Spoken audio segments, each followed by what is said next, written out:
बाबू जसपाल पेशे से एक डॉक्टर थे, लेकिन इसे उनका भाग्य ही कहिए कि वह ज्यादा तरक्की नहीं कर पाए। उनका घर एक सकरी सी गली में था, परंतु उनके दिल में खुली जगह में घर लेने का कभी विचार तक नहीं उठा। उनका औषधालय घर में ही था। औषधालय की अलमारियां, शीशियां और डॉक्टरी यंत्र आदि भी साफ सुथरे नहीं थे। कंजूसी के सिद्धांतों का वे अपनी घरेलू बातों में भी बहुत ही ध्यान रखते थे। उनका लड़का जवान हो गया था, पर अभी उसकी शिक्षा का प्रश्न नहीं आया था। सोचते थे कि इतने दिनों तक किताबों में सर मार के मैंने कौन सी बड़ी संपत्ति पाली है जो इसको पढ़ाने लिखाने में हजारों रुपयों को बर्बाद करूं। उनकी पत्नी का नाम प्रीति था।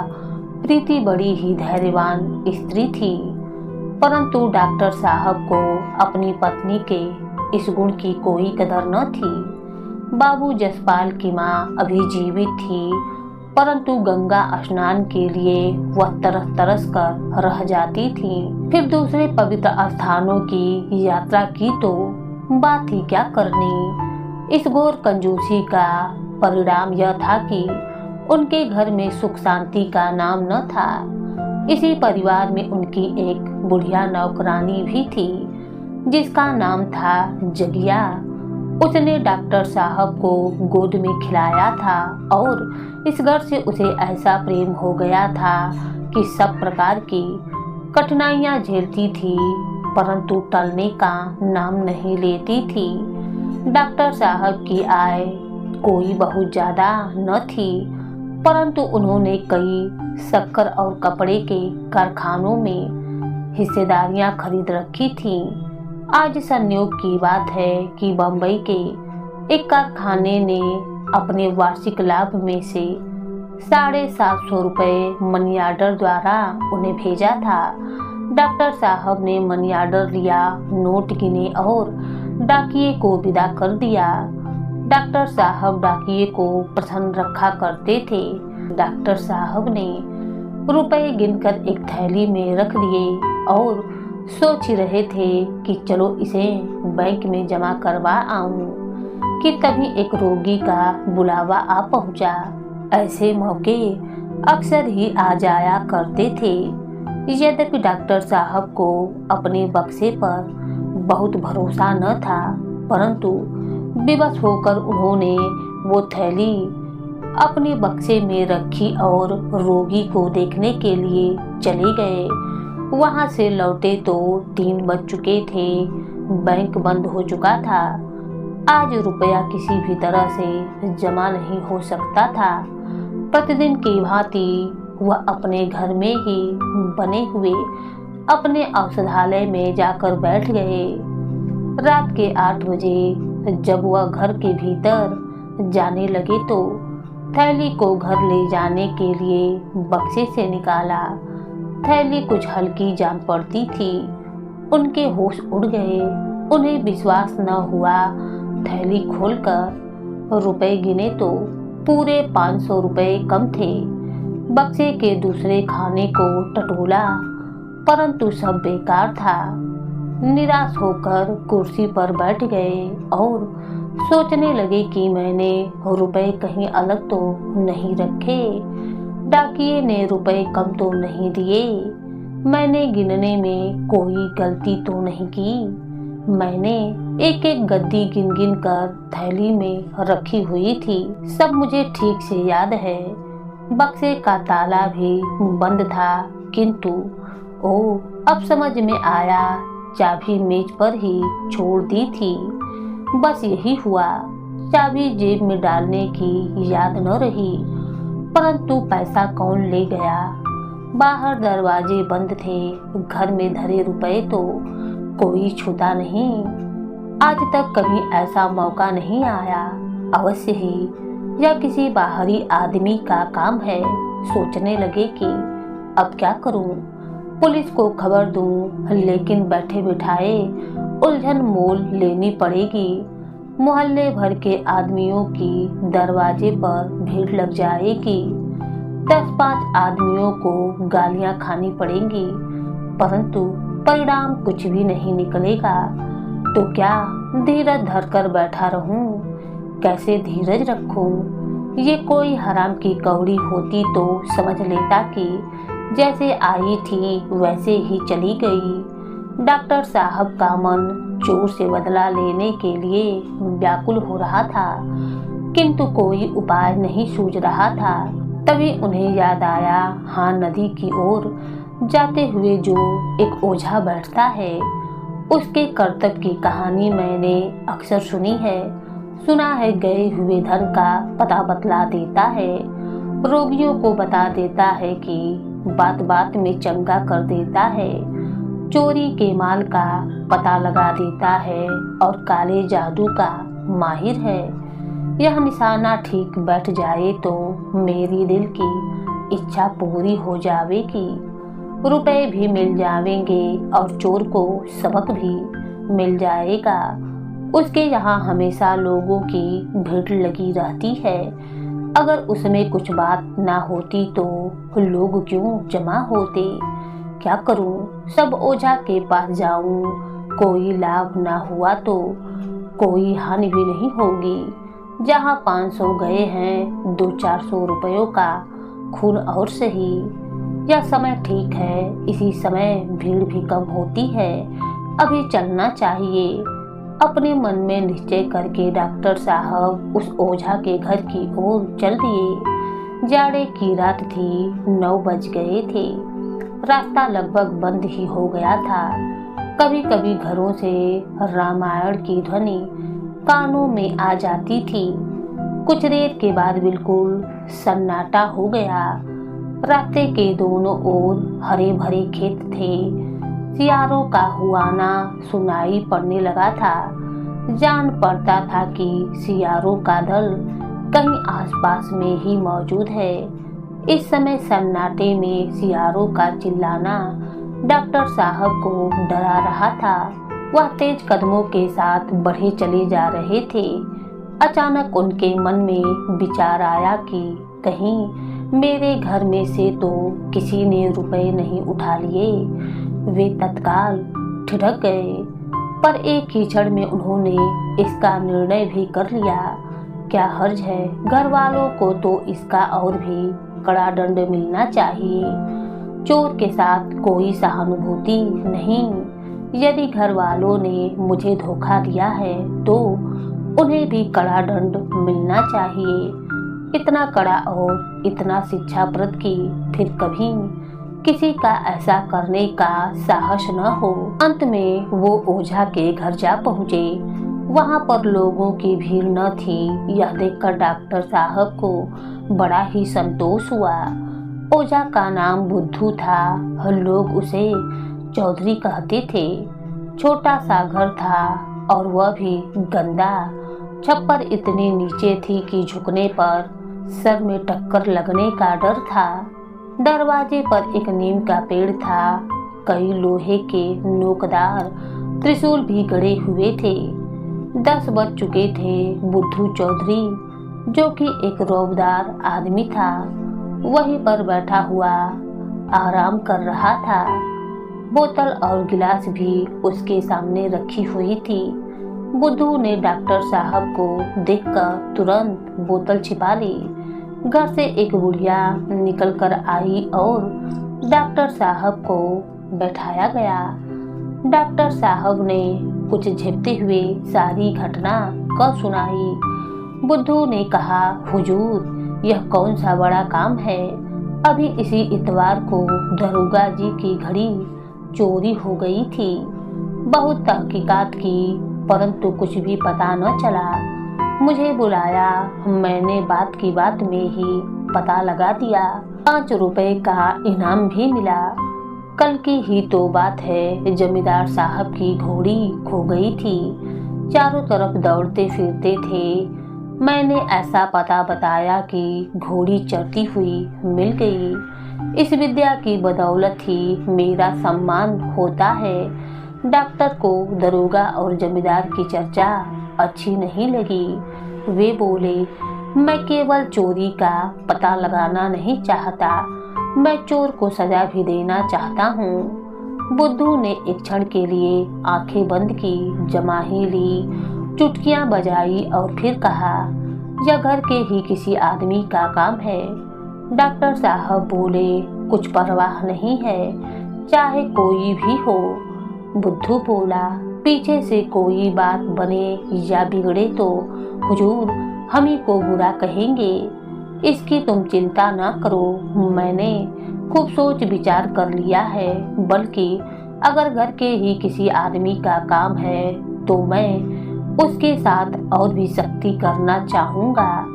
बाहर का आदमी मेरे साथ धोखा करे तो मैं क्षमा कर दूंगा, परंतु घर के आदमी को मैं किसी प्रकार से क्षमा नहीं कर सकता हूँ। तो हुजूर क्या चाहते हैं? बस यही कि मेरे रुपए मिल जाएं और चोर किसी बड़े कष्ट में पड़ जाए।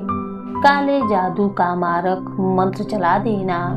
बुढ़िया ने कहा, ना बेटा ना, मारक मंत्र ना चलाना, ना जाने कैसी पड़े और कैसी ना पड़े। डॉक्टर साहब ने कहा, तुम मारक मंत्र चला दो, इसका जो कुछ भी खर्चा और इनाम होगा मैं देने को तैयार हूँ। बेटा मैं फिर से कहती हूँ, मारक मंत्र के फेर में मत पड़ना। कोई जोखिम की बात आ गई तो वही बाबूजी फिर से तेरे सिर होंगे और तेरे बनाए कुछ ना बनेगा। क्या मैं जानती नहीं कि मारक का उतारा कितना कठिन है? हाँ बाबूजी, एक बार फिर अच्छी तरीके से सोच लीजिए। मारक मंत्र तो मैं चला दूंगा, लेकिन उसको उतारने का जिम्मा मैं नहीं ले सकता हूँ। अभी कह तो दिया, मैं तुमसे उतरवाने को न कहूँगा, चलाओ भी तो। बुद्धू ने कुछ आवश्यक सामान की एक लंबी सी सूची बनाई। डॉक्टर साहब ने सामान की अपेक्षा रुपए देना ही उचित समझा। बुद्धू राजी हो गया। डॉक्टर साहब चलते चलते बोले, ऐसा मंत्र चलाओ कि सवेरा होते होते चोर मेरे माल को लिए हुए आ जाए। आप निश्चिंत रहें सरकार। डॉक्टर साहब वहां से चले तो 11 बज चुके थे। जाड़े की रात थी, कड़ाके की ठंड थी। उनकी माँ और पत्नी दोनों बैठी हुई उनकी राह देख रही थी। जगिया वहीं पर बैठी हुई थी। वह बार बार उठकर अपनी अंधेरी कोठरी में जाती थी। आले पर कुछ टटोल कर देखती और फिर अपनी जगह पर आ जाती थी। बार बार पूछती, कितनी रात हो गई है? जरा भी खटका होता तो चौंक पड़ती। आज डॉक्टर साहब ने न जाने आने में इतनी देर लगाई, इसका सबको ही आश्चर्य था। ऐसे मौके बहुत ही कम आते थे कि रोगियों को देखने के लिए उन्हें रात में जाना पड़ता था। मित्रों के साथ उनका कोई मेल जोल नहीं था। माँ ने कहा, जाने कहाँ चला गया है, खाना बिल्कुल ठंडा हो गया है। पत्नी बोली, आदमी जाता है तो कहकर तो जाता है, आधी रात से ऊपर हो गई है। माँ बोली, कोई ऐसी अटक हो गई होगी, नहीं तो वो कब के घर से बाहर निकलता है।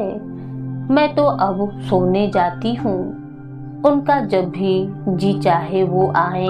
कोई सारी रात बैठा पहरी तो नहीं देगा। यही बातें हो रही थी कि डॉक्टर साहब घर आ पहुँचे। प्रीति संभल कर बैठ गई। जगिया उठकर खड़ी हो गई और उनकी ओर सहमी आंखों से देखने लगी। माँ ने पूछा, आज इतनी देर क्यों लगा दी? डॉक्टर साहब ने कहा, तुम लोग तो सुख से बैठे हो ना, हमें देर हो गई इसकी तुम्हें क्या चिंता। जाओ सुख से सो जाओ। इन ऊपरी दिखावटी बातों से मैं धोखे में नहीं आऊंगा। तुम लोगों को मौका मिले तो गला दबा दो। माँ ने दुखी होकर कहा, बेटा ऐसी जी दुखने वाली बातें क्यों करते हो? घर में तुम्हारा कौन दुश्मन है जो तुम्हारा बुरा चाहेगा? मैं किसी को अपना मित्र नहीं समझता, सभी मेरे बैरी हैं, मेरी जान के दुश्मन हैं। नहीं तो क्या आंख के झपके ही मेरी मेज से 500 रुपए उड़ जाते। दरवाजे बाहर से बंद थे, कोई गैर आया नहीं था, तो रुपए कहाँ पर गए? जो लोग इस तरह से मेरा गला काटने पर उतारू हों, क्या मैं उन्हें अपना समझूं? मैंने खूब पता कर लिया है, अभी एक ओझे के पास से चला आ रहा हूँ। उसने साफ कह दिया कि घर के ही किसी आदमी का काम है। अच्छी बात है, जैसी करनी वैसी भरनी। मैं भी बता दूं कि मैं अपने बैरियों का शुभ चिंतक नहीं हूँ। यदि बाहर का आदमी होता तो शायद मैं उसे जाने देता, परंतु जब घर के ही आदमी, जिनके लिए मैं दिन रात चक्की पीसता हूँ, मेरे साथ ऐसा धोखा करें तो वह इसी योग्य हैं कि उनके साथ बिल्कुल भी रियायत ना की जाए। देखना सवेरा होने तक चोर की क्या हालत होगी। मैंने ओझा को कहकर काले जादू का मारक मंत्र चलवा दिया है। मारक मंत्र चला और उधर चोर के प्राण संकट में पड़े। जगिया घबरा कर बोली, भैया मारक मंत्र तो जान का भी जोखिम होता है, चोर की यही सजा है। किसी ओझे ने चलाया है, बुद्धू चौधरी ने। अरे राम राम, उसके मारक मंत्र की तो उतार भी नहीं है। डॉक्टर अपने कमरे में चले गए तो माँ ने कहा, इतने रुपयों में तो मेरे सातों तीर्थ धाम हो गए होते। प्रीति बोली, कंगन के लिए बरसों से झिकझिक कर रही हूँ, अच्छा हुआ मेरी आह पड़ी होगी। रात का 1 बज गया था। डॉक्टर बाबू भयानक स्वप्न देख रहे थे कि अचानक प्रीति ने आकर उनसे कहा, जरा जल्दी चलकर देखिए जगिया का क्या हाल हो रहा है। जान पड़ता है जीभ ऐंठ गई है, कुछ बोलती ही नहीं है, आंखें पथरा गई हैं। डॉक्टर साहब चौंक कर उठ बैठे, तब बोले, क्या कहा? जगिया को क्या हो गया है? प्रीति ने फिर से जगिया का हाल बताया। डॉक्टर के मुख पर हल्की सी मुस्कुराहट दौड़ गई। बोले, चोर पकड़ा गया, मारक मंत्र ने अपना काम कर दिया है, और जो घर का ही कोई आदमी होता तो क्या उसकी जान ले लेते तो उसकी भी यही दशा होती, सदा के लिए सीख जाता। 500 रुपयों के पीछे प्राण ले लेते। 500 रुपयों के लिए नहीं, आवश्यकता पड़े तो 5000 भी खर्च कर सकता हूँ, केवल धोखे की सजा देने के लिए।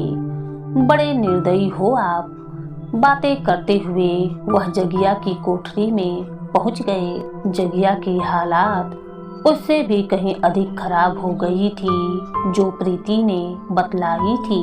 उसके मुख पर मूर्छई छाई हुई थी, हाथ पैर अकड़ गए थे, नाड़ी का पता न था। उसके मुख पर मुर्दई छाई हुई थी, हाथ पैर अकड़ गए थे, नाड़ी का पता न था।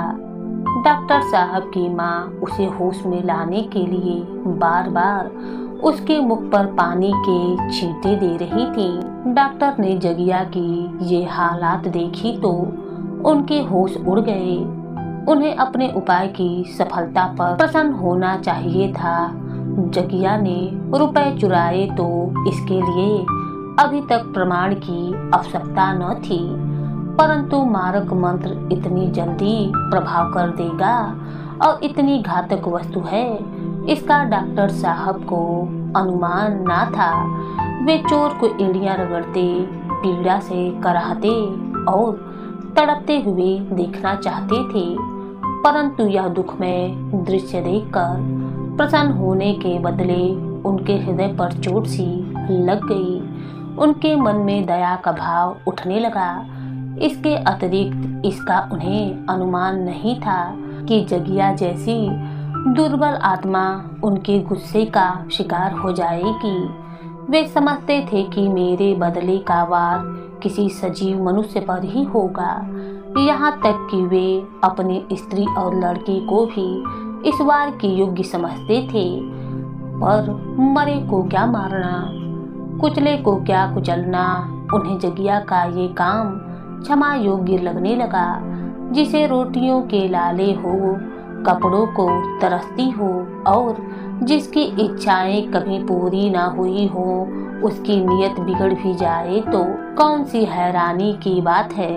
वे उसी समय औषधालय में गए। होश में लाने की जो भी अच्छी अच्छी दवाइयाँ थीं, उनको मिलाकर एक नई औषधि बना ली, जगिया के गले में उतार दी, परंतु कुछ लाभ न हुआ।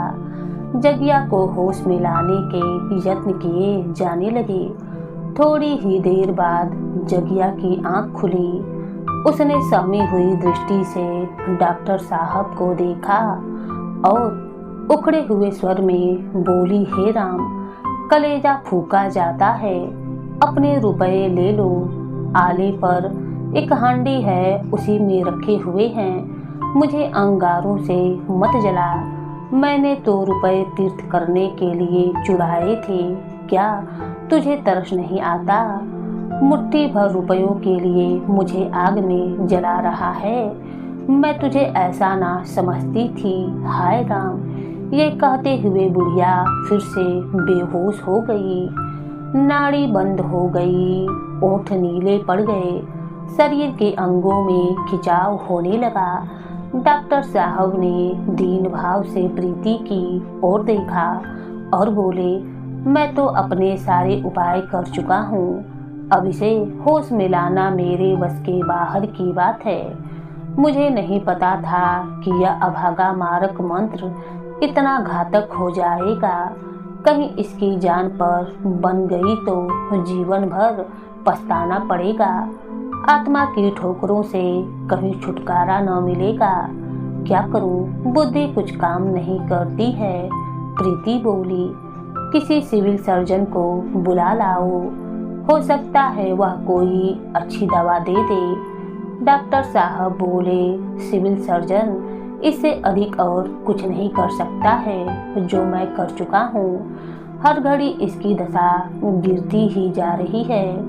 न जाने हत्यारे ने कौन सा मंत्र चला दिया है। उसकी माँ मुझे बहुत समझाती रही, परंतु मैंने क्रोध में उसकी बातों की जरा भी परवाह नहीं की। डॉक्टर साहब की माँ बोली, बेटा तुम उसी को बुलाओ जिसने यह मंत्र चलाया है, वही कुछ कर सकता है। कहीं यह मर गई तो हत्या सर पर पड़ेगी, पूरे परिवार का नाश हो जाएगा। रात के 2 बज रहे थे। ठंडी हवा हड्डियों में चुभ रही थी। डॉक्टर साहब लंबे लंबे कदम उठाकर बुद्धू चौधरी के घर की तरफ चले जा रहे थे। इधर उधर बेकार में ही देखते थे कि कहीं कोई रिक्शा या तांगा मिल जाए। उन्हें ऐसा लग रहा था कि बुद्धू का घर बहुत दूर हो गया है। कई बार धोखा हुआ कि कहीं रास्ता तो नहीं भटक गया। जरूर रास्ता भटक गया हूँ। किसी से पूछूं, पता नहीं इस समय वह दुष्ट मिलेगा भी या नहीं। शराब पीकर मस्त पड़ा होगा। कई बार इधर उधर घूम जाने का विचार हुआ, परंतु अंतः प्रेरणा ने सीधी राह से हटने ना दिया। फिर उन्हें बुद्धू का घर दिखाई दिया। डॉक्टर जसपाल की जान में जान आई। बुद्धू के दरवाजे पर जाकर जोर से कुंडी खटखटाई।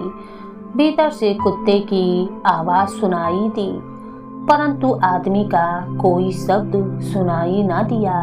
फिर से किवाड़ जोर जोर से खटखटाया। कुत्ता और भी तेज भौंकने लगा। बुढ़िया की नींद टूट गई। बोली, यह कौन है जो इतनी रात गए किवाड़ तोड़ डालेगा? मैं हूँ जो कुछ देर पहले तुम्हारे पास आया हुआ था। बुढ़िया ने आवाज पहचान ली। समझ गई कि डॉक्टर साहब उनके घर पर आए हुए हैं और अवश्य ही कोई विपत्ति पड़ गई है, नहीं तो इतनी रात गए क्यों आते। मैंने खूब समझाया था पर तब न माने। उठकर उसने लालटेन जलाई और बाहर निकलकर आ पहुंची। डॉक्टर साहब ने पूछा, बुद्धू चौधरी सो रहे हैं, जरा उन्हें जगा दो। बुढ़िया बोली, ना बाबूजी, इस वक्त मैं ना जगाऊंगी, मुझे कच्चा ही खा जाएगा। रात को तो लाट साहब भी आवे तो नहीं उठता है।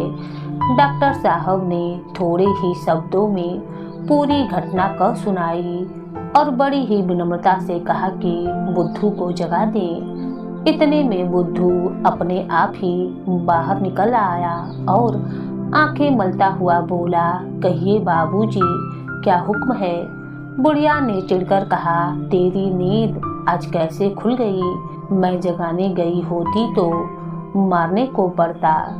डॉक्टर बोले, मैंने सारा माजरा बुढ़िया से कह दिया है, इसी से पूछो।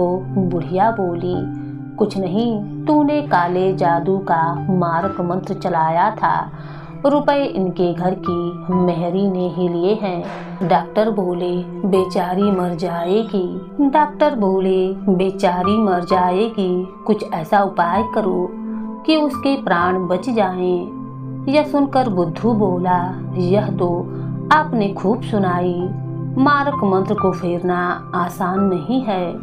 बुढ़िया बोली, बेटा, जान का जोखिम है, क्या तू जानता नहीं?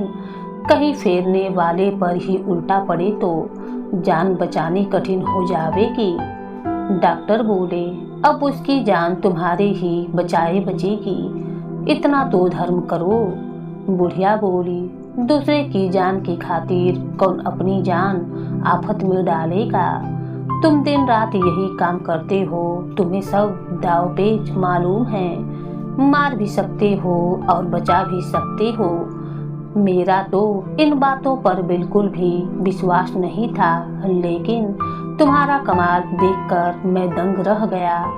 तुम्हारे हाथों कितने ही आदमियों का भला हुआ होगा, उस गरीब बुढ़िया पर भी दया करो। बुद्धू कुछ पसीजा, परंतु उसकी माँ उससे कहीं अधिक चतुर थी। डर गई कि कहीं बुद्धू नरम होकर मामला ना बिगाड़ दे। उसने बुद्धू को बोलने का अवसर ही न दिया। बोली, यह सब तो ठीक है, पर हमारे भी बाल बच्चे हैं, ना जाने कैसी आफत में हम पड़ जाएं। बुद्धू भी बोला, हाँ बाबूजी, काम बड़े जोखिम का है। डॉक्टर बोले, काम जोखिम का है तो मुफ्त में नहीं करवाता हूँ। बुढ़िया बोली, अब देंगे तो 150 देंगे, और क्या देंगे? मारक मंत्र को फेरना, सांप के बिल में हाथ डालना है, आग में कूदना है। तो माता जी, मैं तुमसे बाहर तो हूँ नहीं, जो कुछ तुम्हारी मर्जी हो वह कह दो। मुझे तो बस उस गरीब की जान बचानी है। यहाँ बातों में देर हो रही है, वहाँ मालूम नहीं उसका क्या हाल होता होगा। बुढ़िया बोली, देर तो आप कर रहे हैं, आप बात पक्की कीजिए तो यह आपके साथ चला जाएगा। डॉक्टर साहब को एक एक क्षण, एक एक वर्ष जान पड़ता था। वह बुद्धू को इस समय अपने साथ ले जाना चाहते थे कि कहीं बुढ़िया का दम न निकल जाए।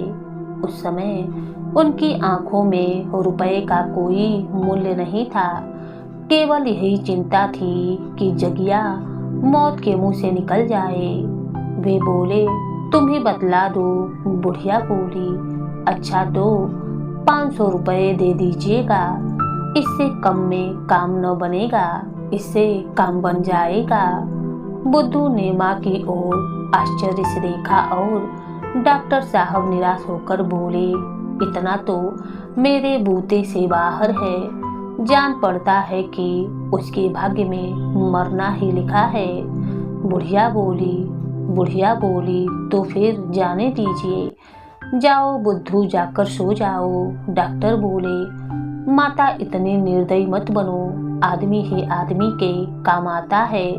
तभी बुद्धू बोला, नहीं बाबूजी, मैं हर तरह से आपका काम करने को तैयार हूँ, अगर कुछ कम भी देंगे तो मैं चलूँगा। बुढ़िया बोली, तू जाके सोता क्यों नहीं है? इन्हें रुपए प्यारे हैं तो क्या तुझे अपनी जान प्यारी नहीं है? डॉक्टर साहब ने कुछ संकोच करते हुए 250 रुपए कह दिए। बुद्धू राजी हो गया। मामला तय हो गया। डॉक्टर साहब उसे अपने साथ लेकर घर की ओर चल दिए। ऐसी आत्मिक प्रसन्नता उन्हें कभी नहीं मिली थी। वे दोनों घर की ओर चल दिए। डॉक्टर साहब बुद्धू से बार बार तेज चलने को कहते थे। घर पहुंचे तो जगिया को बिल्कुल मरने के निकट पाया। जान पड़ता था यही सांस उसकी अंतिम सांस है। उनकी माँ और पत्नी दोनों आंसुओं से भरी हुई निराश बैठी हुई थी। बुद्धू ने दोनों को बड़ी ही विनम्र दृष्टि से देखा। डॉक्टर साहब के भी आंसू ना रुक सके। जगिया की ओर झुके तो आंसू की 2 बूंदें उसके मुरझाए हुए पीले चेहरे पर भी टपक पड़ी। इस हालात को देखकर बुद्धू सजग हो गया।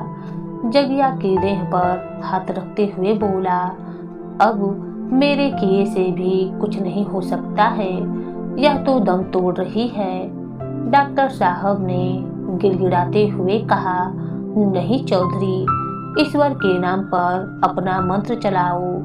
इसकी जान बच गई तो सदा के लिए तुम्हारा गुलाम बनकर रहूंगा। इसकी जान बच गई तो सदा के लिए तुम्हारा गुलाम बनकर रहूंगा।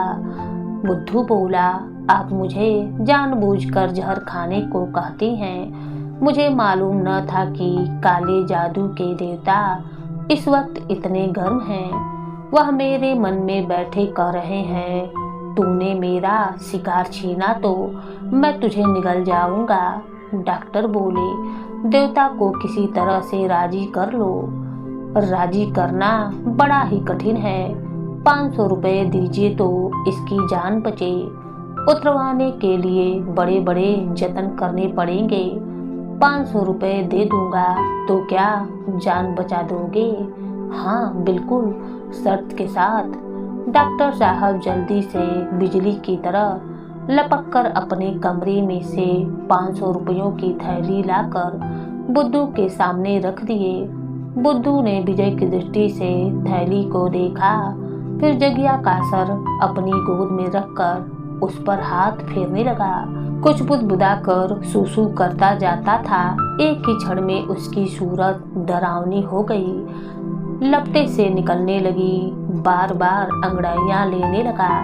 इसी दशा में एक बेसुरा सा गाना आरंभ किया, पर हाथ जगिया के सर पर हाथ जगिया के सर पर ही था। अंत में करीब आधा घंटा बीतने पर जगिया ने आंखें खोली, जैसे बुझते हुए दिए में तेल पड़ गया हो। धीरे धीरे उसकी दशा अब सुधरने लगी थी। उधर सुबह के पहली किरण निकली और जगिया एक अंगड़ाई लेकर उठ बैठी।